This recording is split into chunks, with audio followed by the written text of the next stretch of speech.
Welcome back to Steps Gaming, and man, have we been getting some good games lately, and this one I did not see coming. I had no idea that I was going to need a new Sega Genesis game in my life, but I did, and this one has just blown my flippin' mind, and that game is Earthion by Ancient Games, with the composer being Yuzo Koshiro, who did the songs from Revenge of Shinobi, the Streets of Rage series, the ActRaiser series on the Super Nintendo, Sonic the Hedgehog for Sega Master System, and many, many more. Like, man!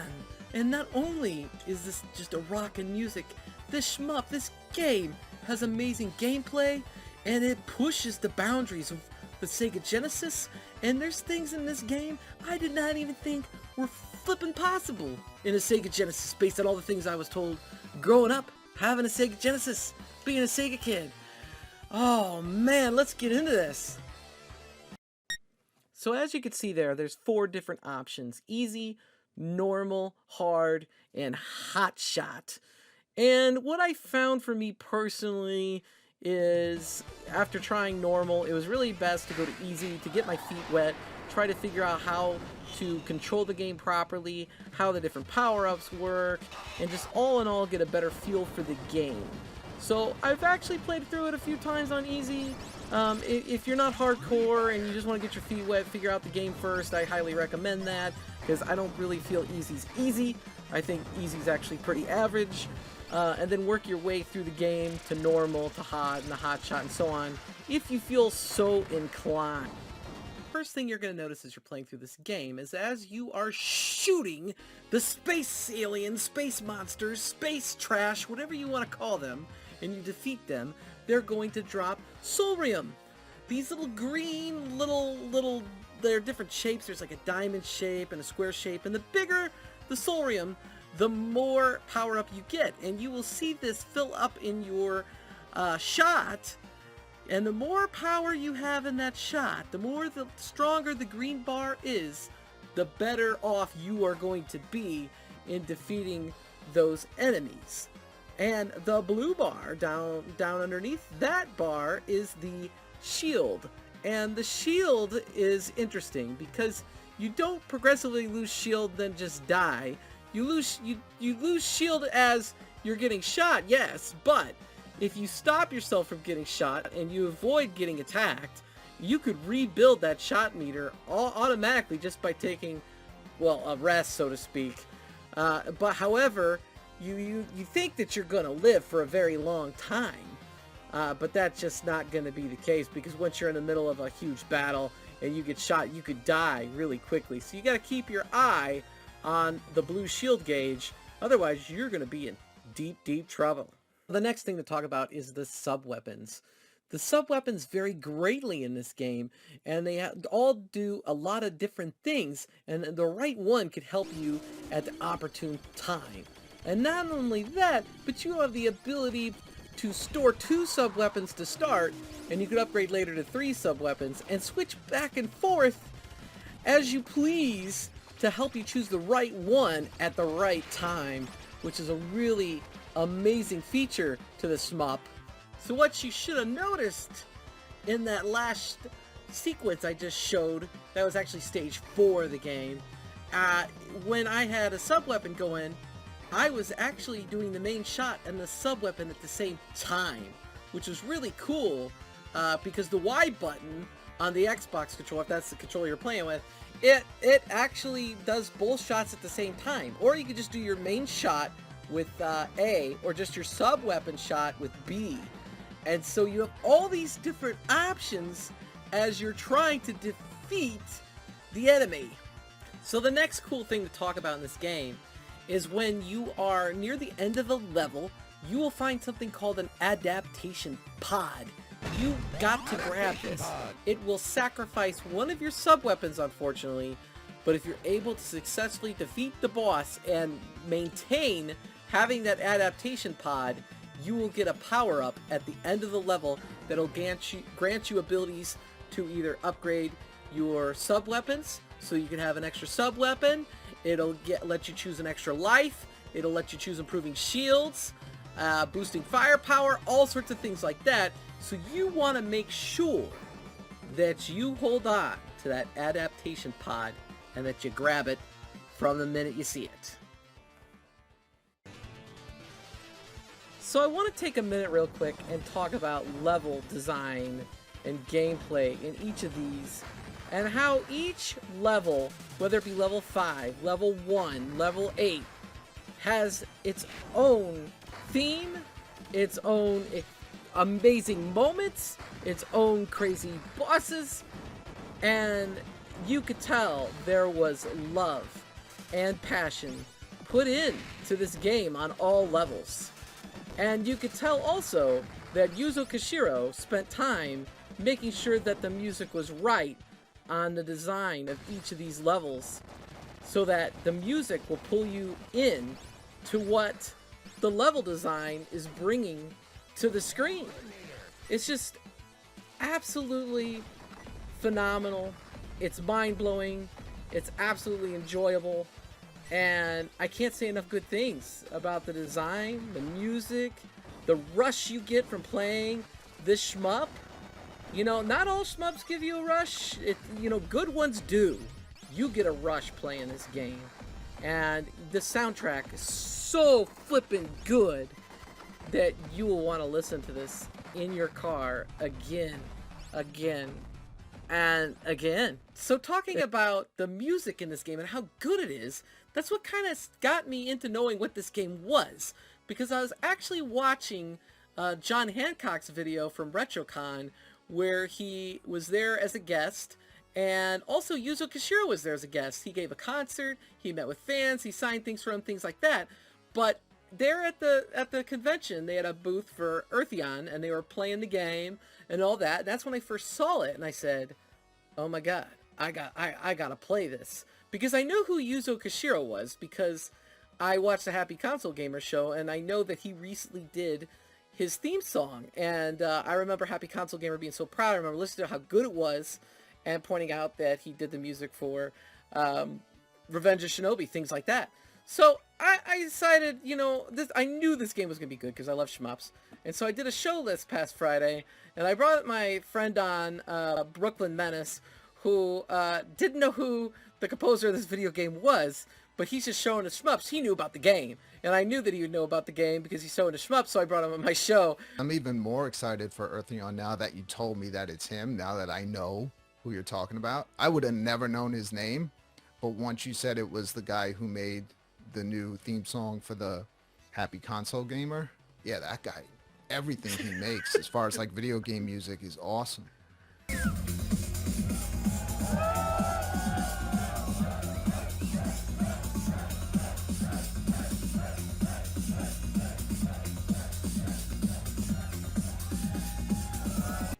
So hey, if you haven't seen Brooklyn Menace before, check out his channel.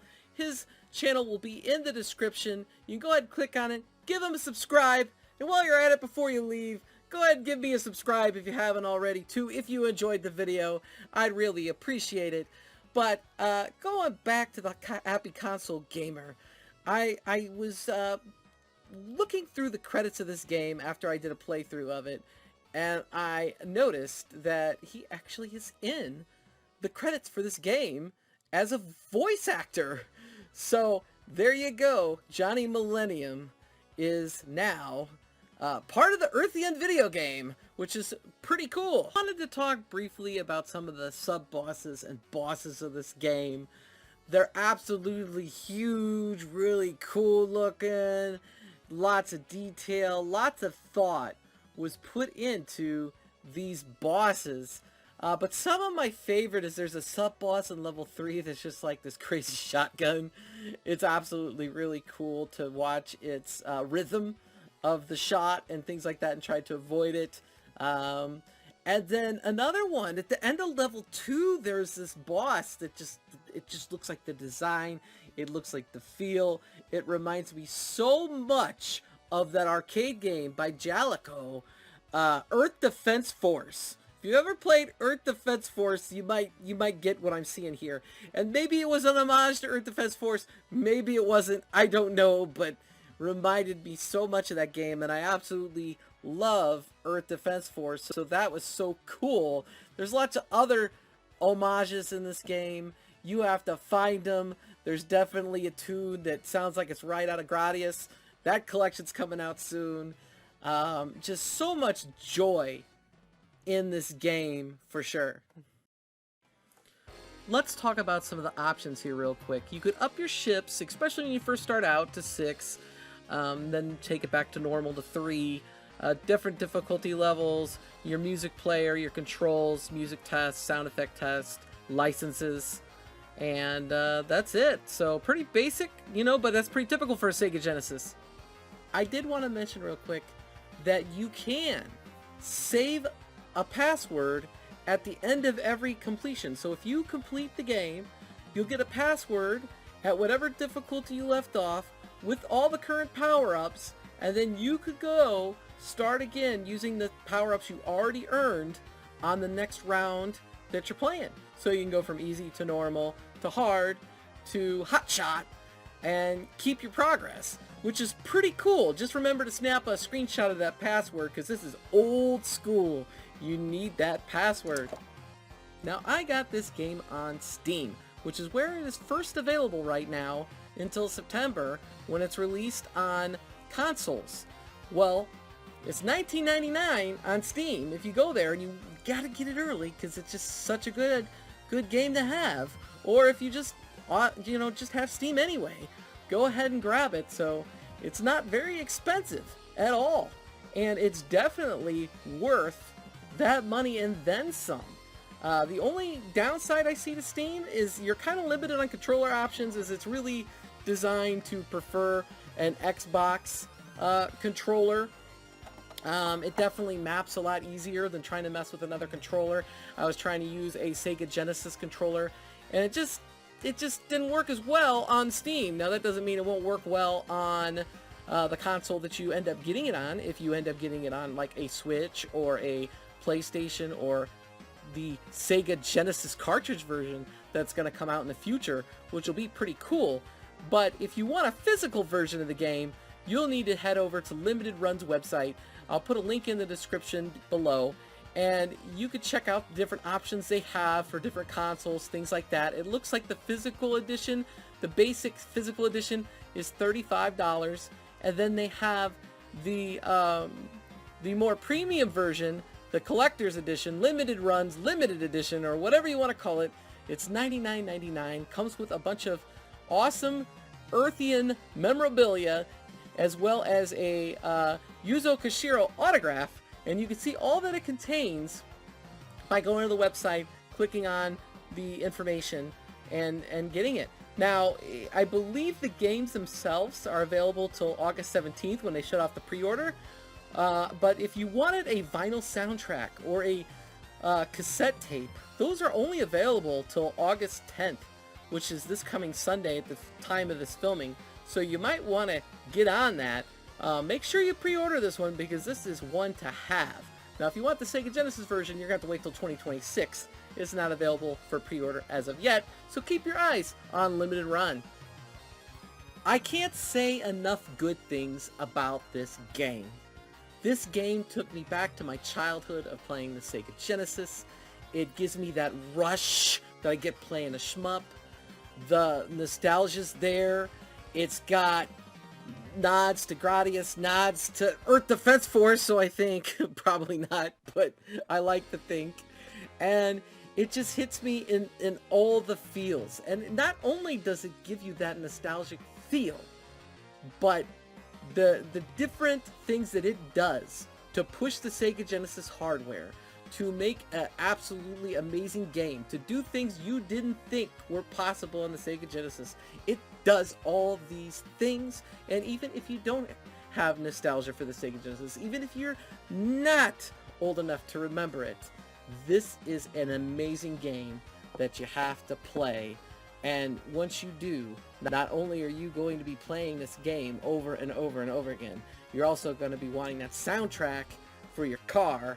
So you might want to make sure that you head on over and get it now. I have no affiliation with any of these people or limited run or anything. I just think the game's just that damn good.